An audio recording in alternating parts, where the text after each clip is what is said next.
કુમાર, કઈ ખબર મળી? નારાજીને અત્યારે તપાસ કરાવડાવી પણ કઈ ખબર નથી પડી.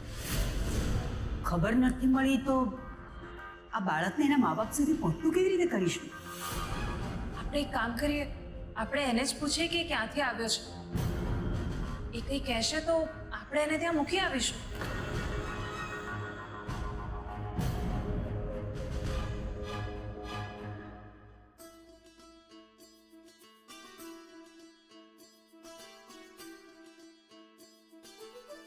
માં, તને ખબર છે આજે આણે કેટલું માખણ ખાધું છે? કેટલું? 2 કિલો. આજે ઘરમાં જેટલું માખણ હતું ને બધું જ આ ખાઈ ગયો છે. એમ? માટી પણ ખાય છે, માખણ પણ ખાય છે, મલાઈ પણ ખાય છે અને દૂધ પણ પી જાય છે. ખાવા માટે આટલી બધી શક્તિ આવે છે ક્યાંથી? મારી માવડી કહે છે કે આપણા અંદર એક શક્તિ રહેલી છે, એ જ ખાવાનું પચાવે છે. તો એ હશે ને મારી શક્તિ. બેટા, તું વાતો તો એટલી મોટી મોટી કરે છે, તો એમ તો કે તું ક્યાં રહે છે? તારા મમ્મી પપ્પા, એમનું નામ શું છે? હું રહું છું ને ત્યાં જંગલ છે, પહાડ છે અને બહુ બધું છે ત્યાં.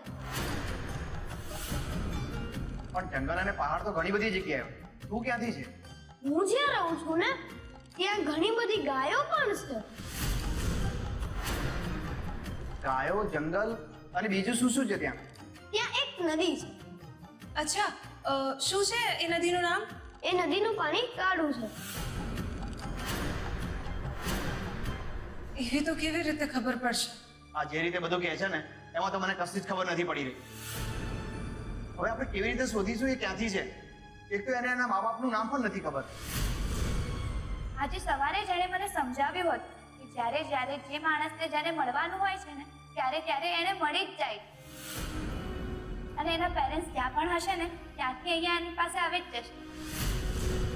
દીકુ સાચું જ કહે છે કે એના મા બાપ આપણા સુધી પહોંચી જ જશે, એટલે આપણે હવે શોધવાની જરૂર નથી. લાલા, સાચું બોલજે, મારા આ લુગડા તે છુપાડી દીધા હતા ને. ખબર નહીં પડતી લાતા ને આવડી મસ્તી હોય, મારા લુગડા ચોર લીધા તે.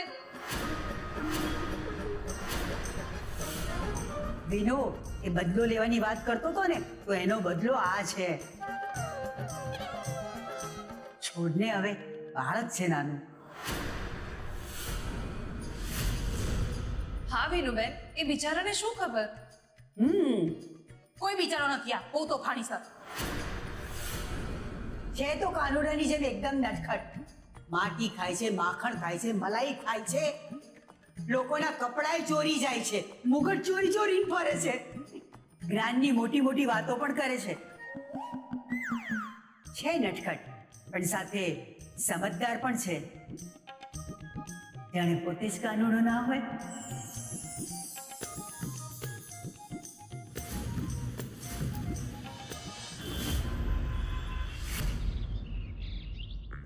કંઈક તો બોલ લાલા, ક્યાં છે તારા મમ્મી પપ્પા?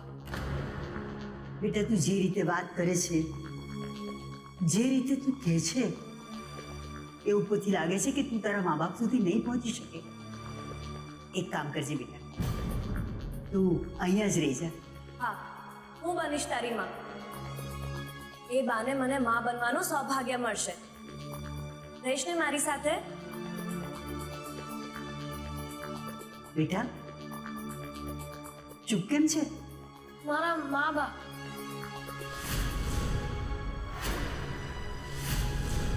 બોલ બેટા, શું થયું?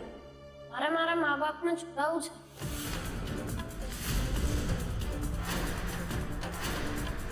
એટલે ક્યાં છે? શું થયું છે એમને? હું એમને બચાવવા માંગુ છું. એક મિનિટ, એટલે તું એમને બચાવવા માંગે છે એટલે શું લાલા? મારા મામા બહુ ખરાબ છે. તારા મામા છે? હા છે ને, એકદમ કંસ. કંઝેવા મામા? આ શું બોલી રહ્યો છે તું?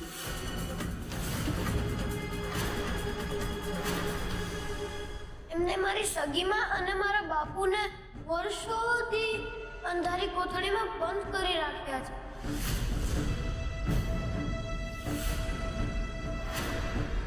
હું એમને છોડાવવા માંગુ છું, હું એમને બચાવવા માંગુ છું.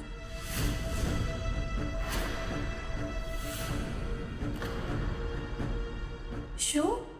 એ મારા મામા મને જ મારવા માંગે છે.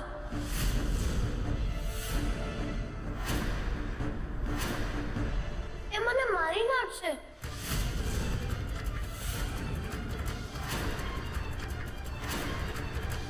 લાલા તું આ સાચું કહે છે?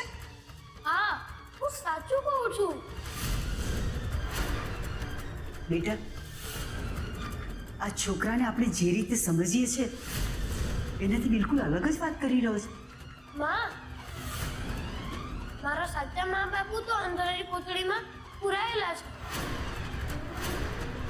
એ મને મારવા માંગતો હતો, પણ હું તમારી પાસે આવી ગયો. મમ્મી જો આ સાચું કહેતો હોય તો મારે એની તપાસ તો કરવી જ પડશે ને મારે એની મદદ પણ કરવી પડશે. હા બેટા, આટલા નાના બાળક સાથે બહુ ખોટું થઈ રહ્યું છે. આપણે એને મદદ કરવી જ જોઈએ. બેટા તને ખબર છે કે અત્યારે લોકોને ક્યાં રાખ્યા હશે? હા, એ જગ્યા તો મને ખબર છે, પણ એ લોકો મને ત્યાં સુધી પહોંચવા નહીં દે. પણ તમે પહોંચી જશો. તું ચિંતા ના કરીશ, તારા માટે હું ત્યાં જઈશ અને તારા મા બાપુને છોડાવીને જ રહીશ.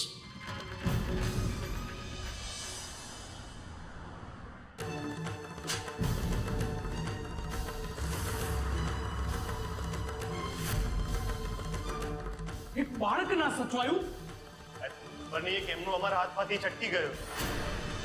છટકી ગયું તો છટકી ગયું. હવે શું?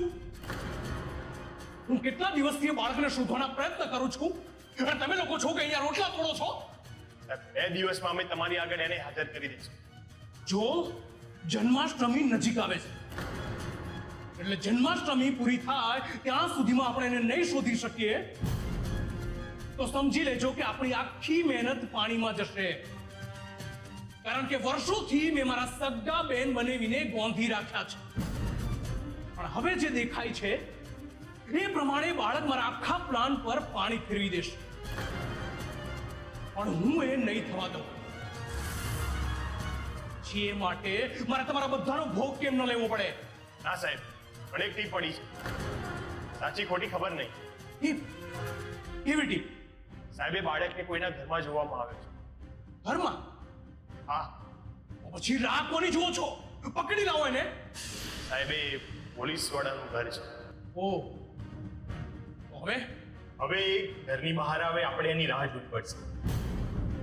જેવો એ ઘરની બહાર આવ્યો સમજો કે આપણા ઝાડમાં ફસે.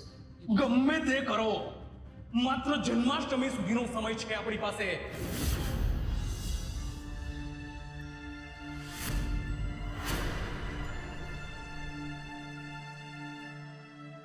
લાલા તું અહીંયા? રાશિબેન, તમે? હા, હું તો મંદિરે દર્શન કરવા જતી હતી, પણ તું અહીંયા શું કરે છે? હું પણ મંદિરે જ જતો હતો, બે હાથ જોડીને ભગવાનને પ્રાર્થના કરવા માટે કે મારા મા બાપ મને મળી જાય. તું ચિંતા ના કરીશ, દરેકના નસીબમાં એના મા બાપનો પ્રેમ લખાયેલો જ હોય છે અને તારા નસીબમાં પણ એ પ્રેમ છે જ. બસ તું થોડોક જ સમય એનાથી દૂર છે.